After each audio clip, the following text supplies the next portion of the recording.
Hey everyone, welcome back. Ready for another deep dive? Today we're tackling a topic that's generating a lot of buzz, AI in long-term care. Yeah, it seems like everyone's talking about AI these days, but how do we move beyond the hype and actually put it to work in a way that truly benefits long-term care facilities? That's exactly what we're exploring today.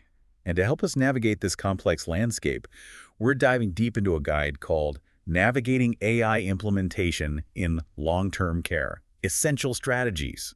It's packed with practical advice and real-world examples. Sounds like a great resource. I'm curious to hear what it has to say. Well, right off the bat, it emphasizes the importance of being strategic about where you apply AI. It's Hmm. not about using it for everything. Right, it's about finding those high-impact areas where AI can make the biggest difference. Exactly. The guide even gives this great example. Imagine if you could use AI to, say, analyze how much time your staff spends on, like, manual data entry. Oh, I see where you're going with this. Yeah, You could pinpoint those tasks that are taking up valuable time and then use AI to automate them. precisely.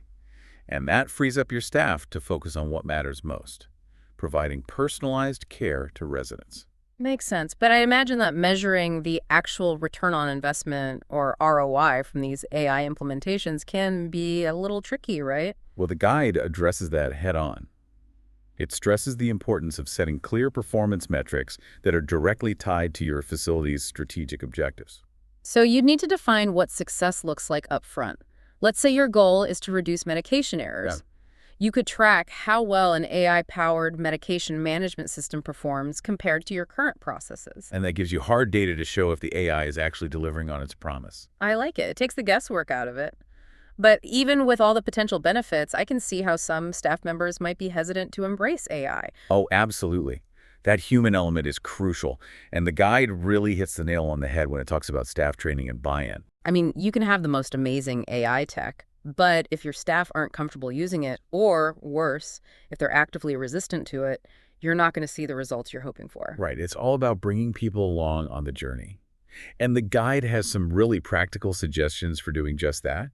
Like they talk about developing these comprehensive training programs that, go beyond just the technical how-to. Yeah, more than just clicking buttons. It's about helping staff understand how AI can actually make their jobs easier, how it can, improve resident care. Yeah. And it's about addressing those concerns about AI replacing human interaction. Because that's a big one, isn't it? People worry that AI will dehumanize care. Exactly. And the guide emphasizes that it's not about replacing humans, it's about augmenting their capabilities. Hmm. There's also this really interesting idea they present, appointing AI champions in each department. AI champions. I like the sound of that. Right, so these would be staff members who are really enthusiastic about AI and who can, act as peer mentors to their colleagues, answer questions, kind of smooth that transition process. That makes a lot of sense, but I can already hear some folks saying, hey, I'm already swamped. I don't have time to be an AI champion. That's a fair point. I think the key here is finding those individuals who are genuinely excited about AI.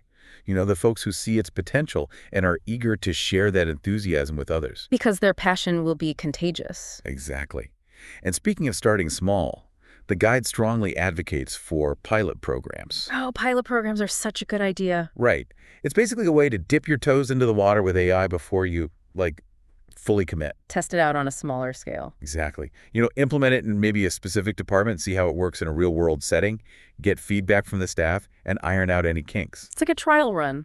Yeah, exactly. And that feedback loop is so critical throughout the entire process. The guide actually suggests having regular meetings with everyone involved in those pilot programs just to make sure that you're, constantly incorporating feedback, making adjustments as needed. That makes it a truly collaborative process. And that brings us to another crucial step, choosing the right AI vendor. Oh, that's a big one. It's like finding the right partner. Exactly. You need someone you can trust, someone who gets it.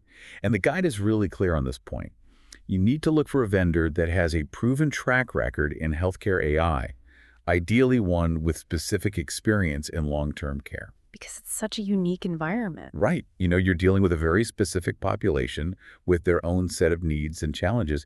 You don't want a one-size-fits-all solution. Right, and the guide suggests really digging deep during that vendor selection process, looking at who they've worked with before, getting a sense of their ability to customize their offerings to meet your specific needs. It's all about finding that perfect fit.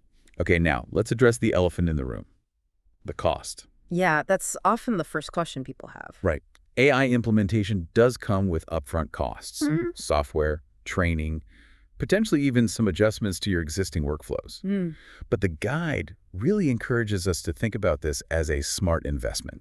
Like, you might be spending a bit more now, but in the long run, you're aiming for greater efficiency, fewer errors, and ultimately cost savings. Exactly. It's about working smarter, not harder. Right.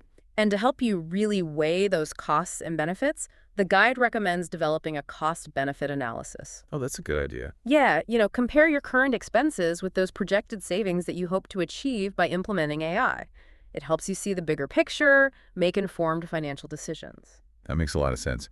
And finally, the guide really emphasizes the importance of building trust and confidence in AI. Yeah, because there's still a lot of fear and misunderstanding surrounding AI, isn't there? Definitely. We need to move past that, Mm-hmm. that whole robots are taking over narrative. The guide stresses that, when implemented effectively, AI can actually enhance confidence among everyone involved, from the healthcare professionals to the residents and their families. It's about seeing AI as a tool that empowers us to provide better care. Exactly. So how do we actually go about building that trust? Well, the guide suggests transparency. Transparency, that's key, isn't it? It's about being open about how AI is being used, highlighting those success stories where it's made a positive impact. Showcase those real-world benefits. Exactly. And don't underestimate the power of data. Share the results that demonstrate how AI has led to, say, improved resident outcomes or increased staff satisfaction. Let the evidence speak for itself. Give people concrete reasons to believe in the power of AI. So it seems like successfully implementing AI in long-term care isn't just about the technology itself. It's about thoughtful planning. It's about engaging your staff, being mindful of the financial implications, and building trust every step of the way. It's a holistic approach. And it really makes you think, could strategically using AI to lighten the load of administrative tasks actually free up staff to spend more quality time with residents? Oh, that's a great point. It's almost like AI could, in a way, help us rediscover the human element of care. By taking care of those routine tasks, AI could give caregivers the space to focus on those meaningful interactions that truly make a difference in residents' lives. That's an incredibly powerful thought. It seems like the possibilities with AI in long-term care are just beginning to unfold. Thanks for joining us for another deep dive. We hope this has given you some food for thought as you navigate this exciting new frontier. Until next time, keep exploring and keep innovating.